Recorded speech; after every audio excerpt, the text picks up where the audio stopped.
How much free value is too much free value, aka Amy, how much free content should I be giving away? Because I feel like I'm giving too much away. Probably one of the most often asked questions I've ever gotten in my DMs and inside of my online business membership. And today we are diving into exactly how much content you should be giving away for free versus what you should be charging for, and also how to really format that content so you aren't actually giving away too much for free and people will still buy from you. Let's dive in. Hello, and welcome to Fail to Win, the show where we love to make mistakes and learn from them so you can turn your passion into profits and live life on your own terms. I'm Amy van der Putten from FastForwardAmy, your host and coach, and I'll bring you a new episode with simple strategies every Tuesday.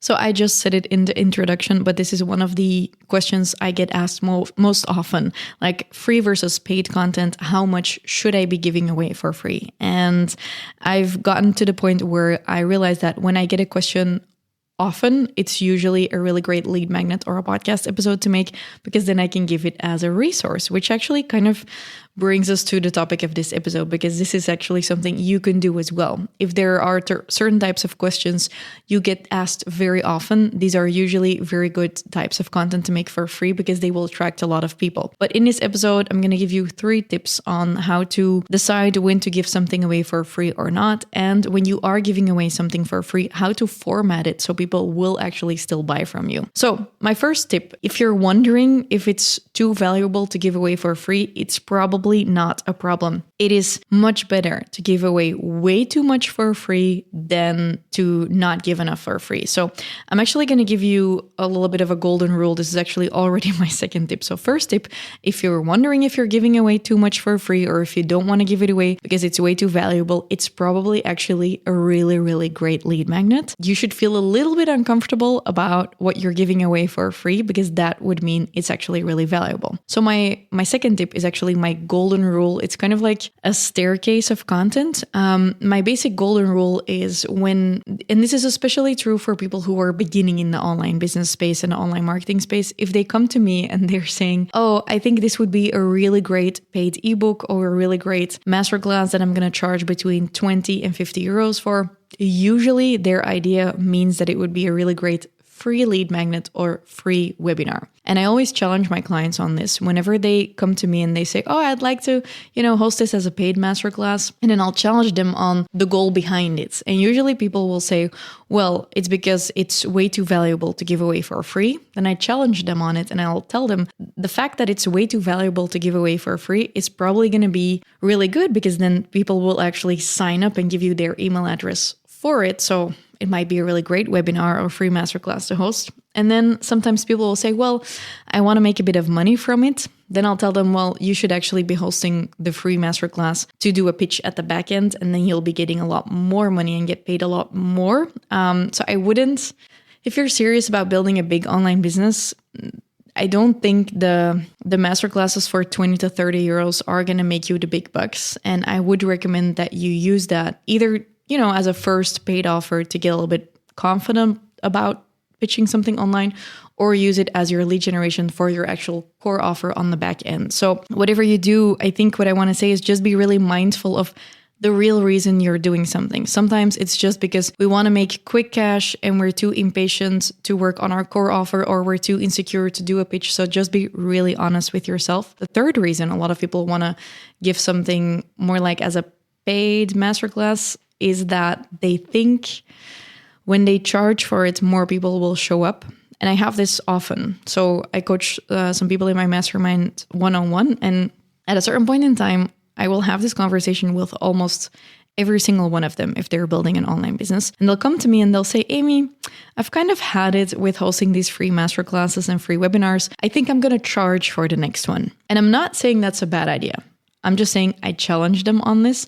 So I'll ask them, okay, why? And then they'll say, well, I'd like to make some money from it, or I'd like, more filtered, adequate people to join, or I'd like to get the attendance rate up. And this is a very valid thing. I see now in the US that this is happening a lot. Actually, a lot of online business owners are tweaking their lead gen. They are, offering these lower tier programs and products or boot camps so that the audience is segmented, and then they'll offer the value to people who are actually already bought in, and then the conversion rates to the pitch later on will be higher. But what I see in Belgium and the Netherlands especially actually is that our attendance rates haven't dropped yet like they have dropped in the US, where there's a way bigger offer. And so I would challenge you, if you are thinking of not doing a webinar for free, but charging for it, look at how many people you would sign up in, scenario 1 versus scenario 2, and how that would actually impact your attendance rate and your conversion. Because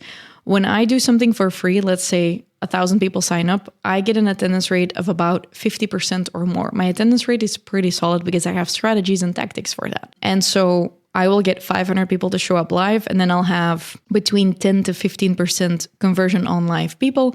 So I know, okay, from those 500 people, I'll get about 50 sales. Now, let's say I were to offer something paid and I would charge 50 to 100 euros for it. I wouldn't get as many people to sign up, and my attendance rate might be a bit higher, but it wouldn't be 500 people because I would get a lot less signups because I charged money for it. So if you want to make these decisions as a starter, you can just test out a bunch of things because you basically don't have any data. But the moment you have data, I would say really run the numbers on this, because if you've been doing stuff for free and you've noticed that your attendance rate is down, fixing it with, having people pay for it might not actually be the fix you're looking for, because it might be that people are going to pay for it and they're still not going to show up live. So this is just basically me saying, always check yourself why you are making certain switches in your launch plan, because what you think is the solution might not actually be the solution. So what is my golden staircase rule then?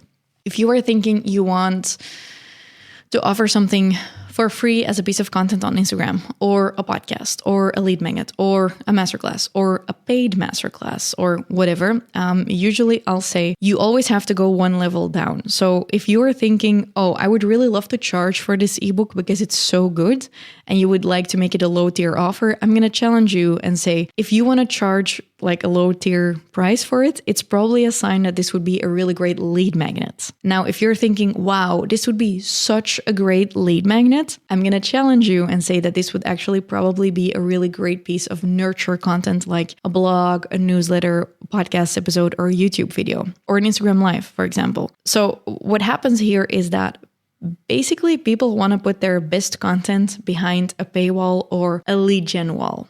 And what they're failing to realize is that people will never go behind the wall if they never experience content on the front end that actually makes them convinced that you are worth it to give their email address to, or that you're worth it to pay. So if you're ever thinking this would be a really great low ticket product, chances are it would be a really great free lead magnet. If you're ever thinking this would be a really great free lead magnet, that would probably be a really great thing to talk about in an Instagram live or on a podcast episode. So this is like me, right? Today I'm recording this episode about free versus paid content. The dilemma, where to draw the line.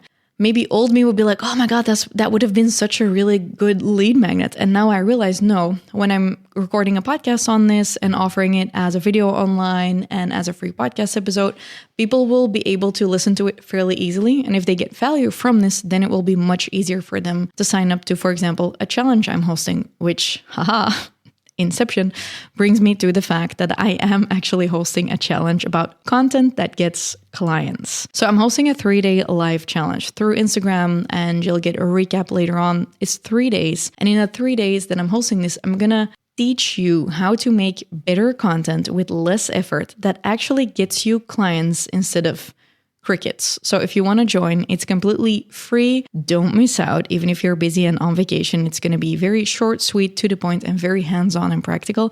And I'm going to teach you how, with the effort you're already putting into content, you can just tweak a couple of things and make sure you're actually getting clients from it. So if you want access to it, all you have to do is just go to my Instagram account, FastForwardAmy, and message me, get clients. All one word, get clients.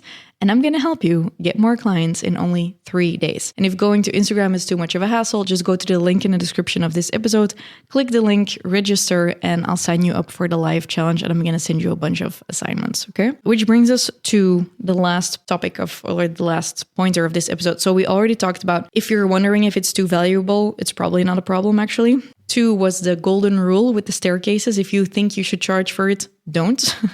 If you think you need to put it behind an email address wall, make it a free piece of nurture content, and so on. And my third and last tip is that at a certain point when you've built up some experience online and you've gotten ahead, and this is something I see with a lot of webinars and some of my more advanced clients, it might be that you start realizing that you have given away too much for free, which is a little bit counterintuitive with what I said earlier on. But I want you to remember is that what I said in my first tip was more, if you are new to online marketing and online business, don't worry about giving too much away for free. You're not that special.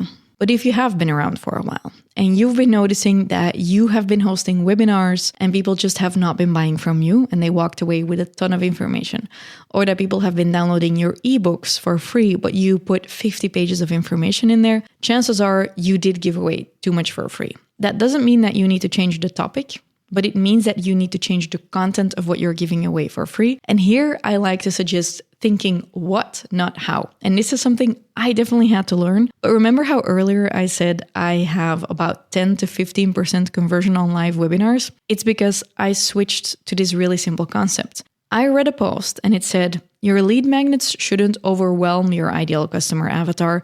It should actually motivate them and make them believe in the next step. And once I really realized that, it changed everything for me. And I had a look at my webinars, I had a look at my lead magnets, and I realized, oh my God, I have been doing this all wrong. I need to stop overwhelming people, stop having them, pushing them to take so many steps and actions. And I need to actually give them the belief and the motivation to take action with as little as possible. If you're creating webinars, think what? Think acronyms. Think giving them the building blocks, but not the content of the building blocks. If you're giving lead magnets, offer people a couple of steps, but don't explain every single detail of how to do the things to your leads, because then they're going to get overwhelmed and they're going to think, oh, I still need to do those things before I can sign up for a paid program. And you want to actually get them motivated so that they believe that it's possible for them, and then they'll sign up.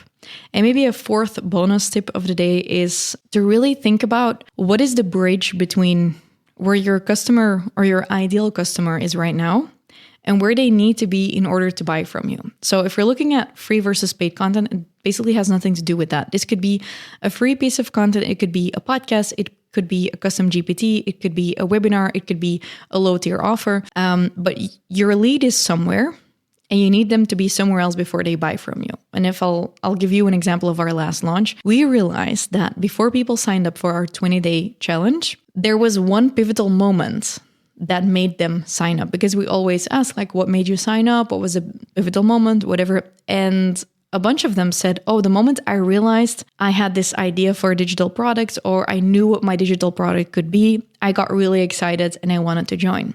And although I know people can join my challenge without knowing what their online product could be, I started noticing this pattern that when people had no idea what their online product could be, they wouldn't sign up for my challenge. But the moment that they figured out what their online product could be, they would just pay in full and start taking action with the challenge. And this is a little bit of a bridge you get to build between where your lead is and where your client needs to be in order to start.